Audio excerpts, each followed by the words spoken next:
अगर जीत का सेहरा सिर बंधवाना है तो पराजय का बोझ भी स्वीकारना होगा। अगर वैक्सीनेशन सर्टिफिकेट पे फोटो छपवानी है तो डेथ सर्टिफिकेट का भी जिम्मा लेना होगा। उम्र भर हम यही गलती करते रहे, धूल चेहरे पे थी और हम आईना साफ करते रहे। हमने शुरू से ही इसे कोरोना के खिलाफ जंग कहा है और उसी दृष्टिकोण से यह परीक्षण करने का मैं प्रयास करूंगा।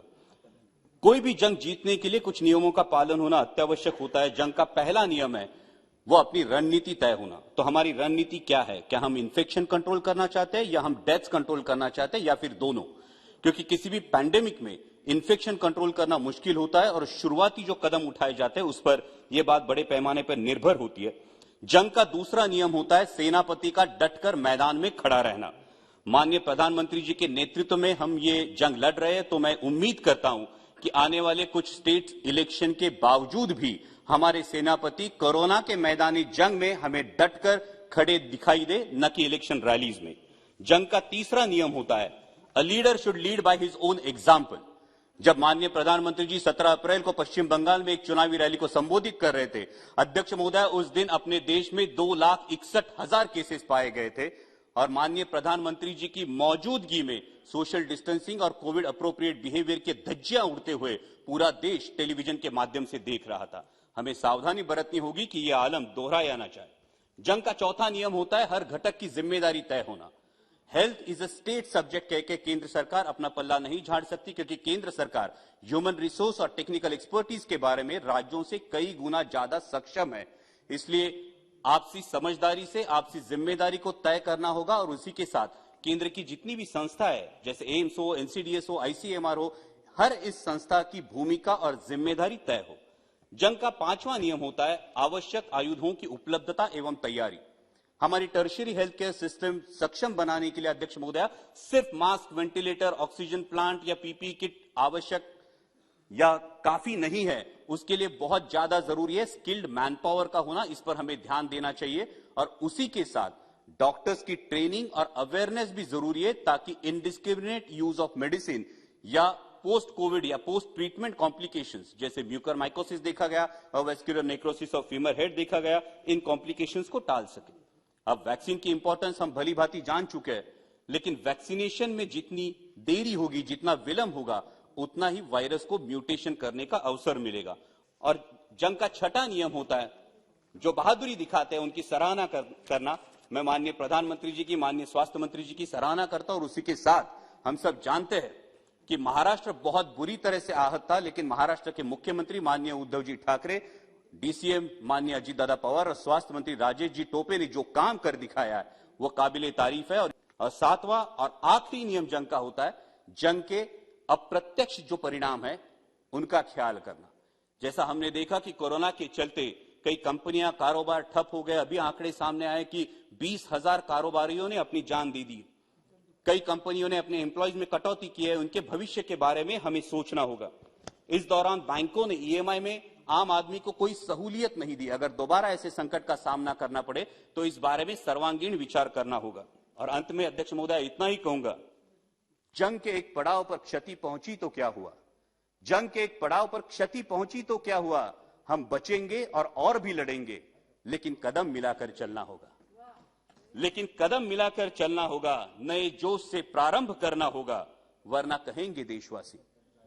कहेंगे देशवासी अगर जीत का सेहरा सिर बंधवाना है तो पराजय का बोझ भी स्वीकारना होगा।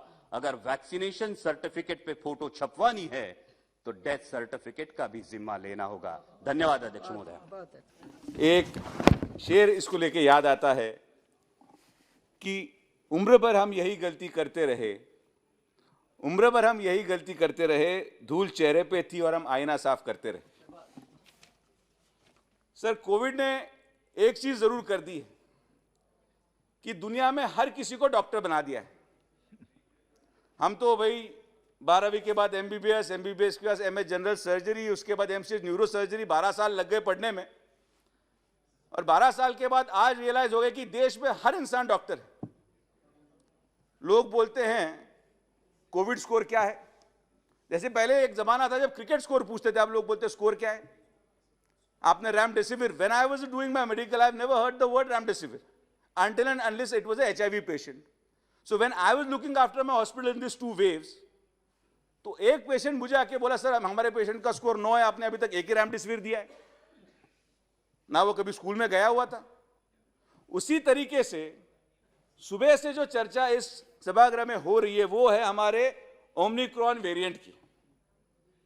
अब इसमें से ओमिक्रॉन वेरिएंट बोलने वाले सच्ची में उस वायरस को कितना समझ पाए मुझे पता नहीं, लेकिन ओमिक्रॉन, और उनकी भी गलती नहीं है। मीडिया में जिस माध्यम से पिछले 1 हफ्ते से दिखाया जा रहा है, अब देश को ओमिक्रॉन वेरिएंट से खतरा है, क्या देश को मोदी जी बचा पाएंगे, और जिस तरीके से इस चीज को पूरी तरह से रंगा जा रहा है, मेरा ये साफ मानना है एक डॉक्टर या नाते कि डॉक्टर होने के नाते मैंने इस वायरस को ना किताबों में देखा है, ना टीवी में देखा है, मैंने इस वायरस को पेशेंट के अंदर रात और दिन आईसीयू में ड्यूटी करते हुए देखा है। वायरस का natural tendency is mutation. It is RNA virus, it has to mutate. Mutation is transformation. अगर कुछ लोगों ने मार्वल में वो पिक्चर देखी रहेगी एक्समैन, तो वो तो अपने शरीर बदल देते हैं, वो एक म्यूटेशन है। तो क्या वो वायरस है? म्यूटेशन इज ट्रांसफॉर्मेशन, और ये ट्रांसफॉर्मेशन ये हर साल होता रहेगा। तो हमें, मेरा ये साफ मानना है कि हमारे देश को वायरस से खतरा नहीं है, वायरल न्यूज से खतरा है। WHO ने, world health organization technical advisory group on virus evolution ने 26/11/2021 को इस वायरस को एक डेजिग्नेशन दिया, वेरिएंट ऑफ कंसर्न ओमिक्रॉन। और उसी स्टेटमेंट में वर्ल्ड हेल्थ ऑर्गेनाइजेशन ने कहा है कि इस वायरस के बारे में हम कुछ नहीं जानते हैं। इसकी ट्रांसमिबिलिटी कितनी है वो नहीं जानते हैं, ये कितनी डिजीज सीवियरिटी करेगा वो हम नहीं जानते हैं। लेकिन WHO से पहले ही हमारे देश में जो अभी डॉक्टर्स बने हैं इस कोविड के दौरान, उन्होंने इस वायरस का खतरा भी बोल दिया है। हमारा देश उससे तैयार भी रहना चाहिए। और इसकी एक वजह मैं बताता हूं, इसका एक बहुत बड़ा सिस्टम है। अगर आप WHO का सर्वे पढ़ेंगे सर, तो only way to fight this global pandemic is global vaccination. Global vaccination. आज की तारीख में सर सबसे कम वैक्सीनेशन अगर देखा जाए पूरे विश्व में, सो 7% वैक्सीनेशन अफ्रीकन कंट्रीज में हुआ है, ओनली 7%। अगर आप देखेंगे ये वेरिएंट कहां से आया, तो साउथ अफ्रीका से आया। और जब तक इस अफ्रीकन देशों को वैक्सीन दिया नहीं जाएगा, तब तक ये वायरस हर महीने नया वेरिएंट निकालता रहेगा। मैं आप कुछ आंकड़े आपके साथ शेयर करना चाहता हूं सर। साउथ अफ्रीका में 29% लोगों ने फर्स्ट डोज लिया हुआ है, वो पॉपुलेशन है 1.7 करोड़। सेकेंड डोज लिया है 24% लोगों ने, वो संख्या है 1.4 करोड़। इंडिया में सर प्रधानमंत्री जी के प्रयत्न से फर्स्ट डोज 60% हुआ है, 80 करोड़ लोगों ने फर्स्ट डोज ले चुके हैं। और सेकेंड डोज हम अभी 34% पे है, वो 45 करोड़ पे हम पहुंचे हैं।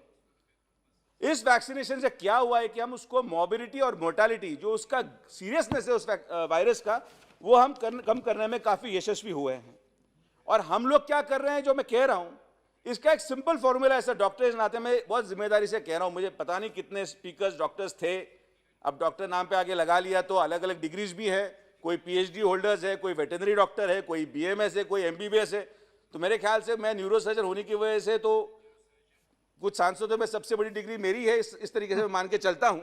तो उस बिना पे मैं कुछ रखना चाहूंगा कि less vaccination, more mutation, more fatality, more the chaos.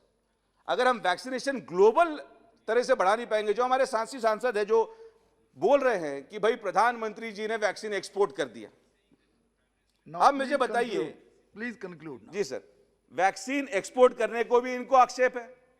Vaccine export कम होने की वजह से वहां से जो ओमिक्रॉन वायरस जन्मा है उसको इंडिया में भी नहीं आने देना है। तो ना आप उस दवाई को बाहर भेजना देना चाह रहे हैं, ना उस बीमारी को अंदर आने देना चाहते हैं। तो भाई आदमी करे तो कैसे करे? और यही हमारी पंतप्रधान की सबसे बड़ी उपलब्धता है कि इसमें हमने ग्लोबल वैक्सीनेशन में लीडरशिप हासिल की। और इस लीडरशिप के द्वारा, माननीय पंतप्रधान के द्वारा, इन अफ्रीकन देशों को जब तक हम मदद करते रहेंगे और जब तक उनको पूरा वैक्सीनेशन नहीं कर पाएंगे, हम इस म्यूटेशन से बाहर नहीं निकल पाएंगे। आखिरी 1 मिनट सर, मैं सुबह से बैठा था, थोड़ा बाकी लोग बीच में आ गए सर, मुझे 2 मिनट दीजिए। तो मैं आपसे ये रिक्वेस्ट करना चाहूंगा कि आपके माध्यम से आज बहुत सारी चर्चा हुई वैक्सीनेशन पे। सर मुझे बताइए, जितने सांसद जमीन से जुड़े हुए हैं, अभी कुछ लोग तो दिल्ली में रहते हैं, बाहर निकलते ही नहीं है, लेकिन जो जमीन से जुड़े हुए हैं सर, आज वैक्सीन वैसी की वैसी पड़ी हुई है, लोग लेने नहीं जा रहे। लोगों को शादी ब्याह में जाने का टाइम है, लोगों को बारात में नाचने का टाइम है, लेकिन लोग वैक्सीन नहीं लेना चाहते। लेकिन जैसे ही मीडिया में ये ओमिक्रॉन या जो वायरस आया है, जो वेरिएंट है, वैक्सीन की लाइन लग गई। विराम देना चाहूंगा एक शेर से, क्योंकि आज बहुत देर से मैं बैठा हूं, शेर भी बहुत देर से याद किया है, तो मैं आखिर में शेर जरूर बोलना चाहूंगा, जो किसी पार्टी के खिलाफ नहीं है, लेकिन वो विद्यमान कोविड की परिस्थिति and what is the world in today's pandemic उसको जाहिर करता है कि यूं ही बेसब न फिरा करो, कोई शाम घर में रहा करो। यूं ही बेसब न फिरा करो, कोई शाम घर में रहा करो। वो गजल की सच्ची किताब है, उसे चुपके पढ़ा करो। कोई हाथ भी ना मिलाएगा, जो गले मिलोगे तपाक से। ये नया मिजाज का शहर है, जरा फासले से मिला करो, जरा फासले से मिला करो। धन्यवाद सर। ये मेरठ के शायर बशीर बद्र साहब का ये जी सर, वो बशीर बद्र आप हाँ से घंटी बजा रहे थे, नाम ही नहीं ले पाया। ठीक है, थैंक यू।